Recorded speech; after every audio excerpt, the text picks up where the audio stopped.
नमस्कार, मैं अभिषेक कुमार, प्रयास एजुकेशन जम्मू से।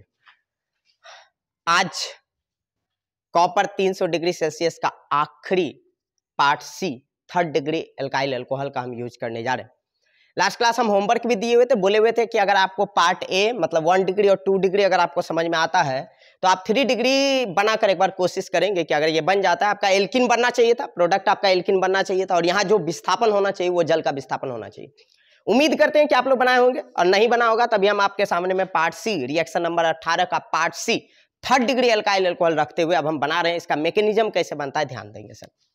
कहता है कि 3 डिग्री एल्काइल अल्कोहल होना चाहिए। फिर से वही बात कि 3 डिग्री एल्काइल अल्कोहल का संरचना कैसा बनता है, तो वो ऐसा बनता है कि जिस कार्बन पर अल्कोहल है वो कार्बन डायरेक्टली 3 कार्बन से जुड़ा होना चाहिए। अगर वो कार्बन डायरेक्टली 3 कार्बन से जुड़ा हुआ है इसका मतलब वो 3 डिग्री एल्काइल अल्कोहल है।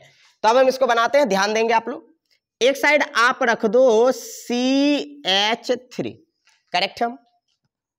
फिर यहां C लीजिए, यहां पर भी आप रख दो जी CH3, यहां पर आप कर दो OH और इस जगह पर आप अगेन कर दीजिए CH3, करेक्ट है।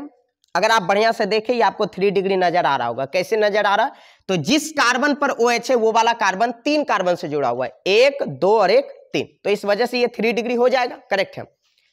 अब इसमें आप लगा दो जी कॉपर 300 डिग्री, आप लगा दो कॉपर 300 डिग्री सेल्सियस, है ना। इसका मैकेनिज्म कैसे बनता है थोड़ा सा ध्यान देने वाला बात है, वो ये कि आप इसको चाहें तो इस तरीके से भी लिख सकते हैं। इस CH3 को अगर आप संरचना बनाए तो ये कुछ इस प्रकार लिखा जा सकता है, ठीक है।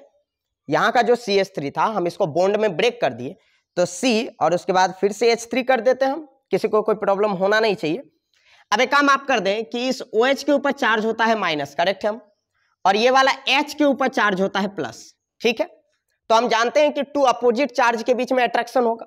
तो अब आप इस OH और ये वाला H इन दोनों को यहां से उड़ा दें तो ये क्या बनकर उड़ रहा होगा, तो जल बनकर यहां से हट रहा होगा, करेक्ट है। कार्बन और OH के बीच में सिंगल बॉन्ड था तो एक एक इलेक्ट्रॉन, कार्बन और H के बीच में सिंगल बॉन्ड था तो एक एक इलेक्ट्रॉन। अब जब ये OH और H ये दोनों आपस में रिएक्शन करके जल बनाकर यहां से निकल रहा है, विस्थापित हो रहा है, तो कार्बन का ये बॉन्ड ब्रेक कर चुका है, तो कार्बन का एक फ्री रेडिकल मतलब मुक्त आयन बच चुका है। यहां भी ये बॉन्ड ब्रेक कर चुका है तो कार्बन का एक फ्री रेडिकल बच चुका है। तो अब यहां बॉन्ड कंप्लीट करने के लिए क्या करें, फिर से वही बात उठेगी कि क्या इस कार्बन का बॉन्ड कंप्लीटेड होगा, तो नहीं होगा। 1, 2, 3 बॉन्ड रहेगा, ये वाला बॉन्ड तो अब टूट चुका है। ठीक उसी प्रकार यहां भी 1, 2, 3 रहेगा, ये भी बॉन्ड अब टूट चुका है, क्योंकि ये वाला और ये वाला दोनों यहां से हट चुका है मिलकर।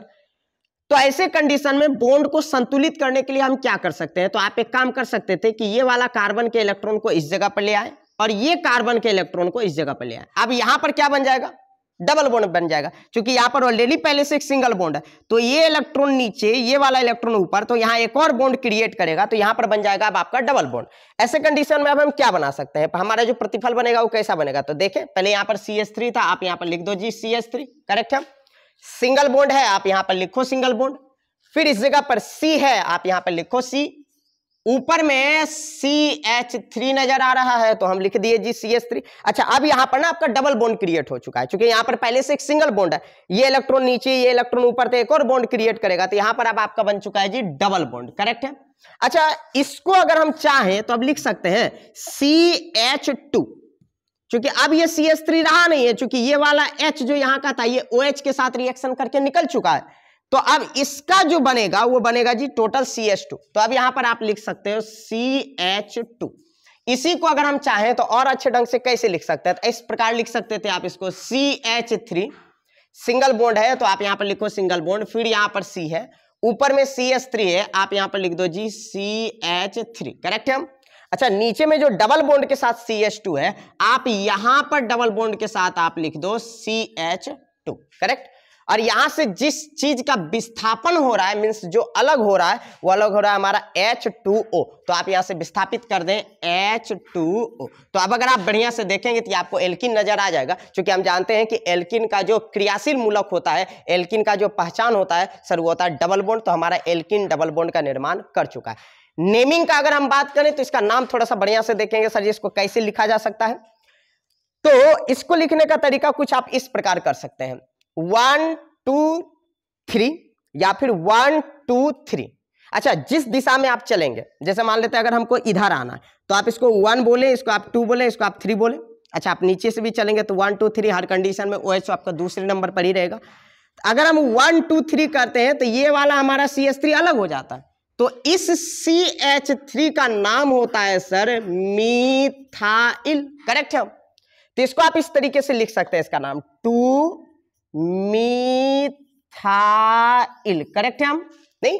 अच्छा, उसके बाद अगर आप देखें तो 3 कार्बन बचा, 1 2 3, तो अब आप लिख दो यहां पर प्रोपेन। सही है। अच्छा, उसके बाद ये वाला एल्कोहल दूसरे नंबर पर है तो आप कर दें 2 और उसके बाद आप कर दें OH। यानी ये जो इस वक्त आप कंपाउंड देख रहे हैं ये है 2 मिथाइल प्रोपेन 2 ऑल।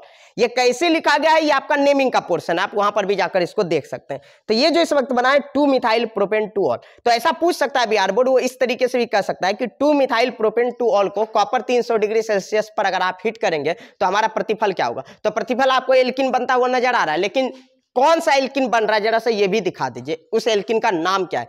तो आप इस तरीके से लिख सकते हैं 1 2 3। अच्छा, इधर से ही नंबरिंग कर सकते हैं, यहां से नहीं कर सकते, क्योंकि यहां से नंबरिंग करते हैं तो ये वाला जो हमारा फंक्शनल ग्रुप डबल बॉन्ड है वो नंबर 1 पर ही आ जाता है, लेकिन यहां से करेंगे तो 1 2 2 पर आएगा, इस वजह से हमको इधर से नंबरिंग करना चाहिए। तो 1 2 3। अच्छा, ये मिथाइल कितने नंबर पर आता है, 2 नंबर पर आता है, पहले उसका नाम कंप्लीट कर दीजिए। आप इसको लिख सकते हैं 2 मीथाइल।